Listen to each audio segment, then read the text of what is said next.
Кніга Йова, раздзел 14. Чалавек, што народжаны з жанчыны, мае век кароткі і поўны трывог. Ён расце быццам кветка і вяне, і мінае як цень і не застаецца.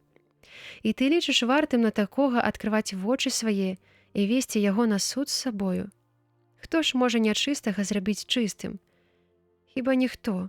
Калі дні яму вызначаны і лік месяцаў яго вядомы табе, і ты вызначыў яму межы, якіх нельга яму перайсці, дык адвярні вочы свае ад яго, хай ён супачыне, хай пацешыцца днём, як той наміт.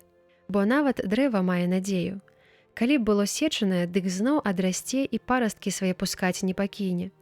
І калі састарэе ў зямлі яго корань і пень яго ў пяску спарахнее, ад вільгаці вады яно зазелянее, і зацвіце, як маладая расліна. А чалавек, які слабее і памірае, адыходзіць. І я пытаюся, дзе ён? Знікаюць воды з мора, і рэкі высыхаюць да дна. Так і чалавек, калі засне, не прачнецца. Пакуль неба не знікне, не ўстане, і ад сну свайго не прачнецца. О, каб ты схаваў мяне ў апраметнай і захаваў мяне, пакуль не міне абурэнне тваё, і вызначыў мне час, у які зноў мяне ўзгадаеш.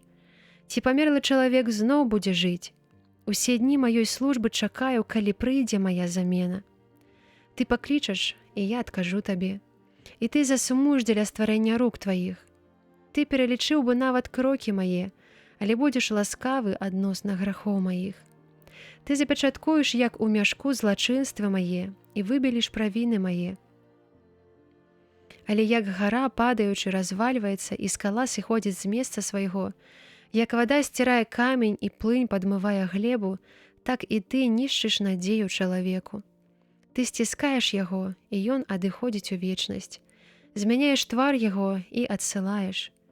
Ці годна жывуць яго дзеці, ён не ведае, ці ў ганьбе ён не разумее.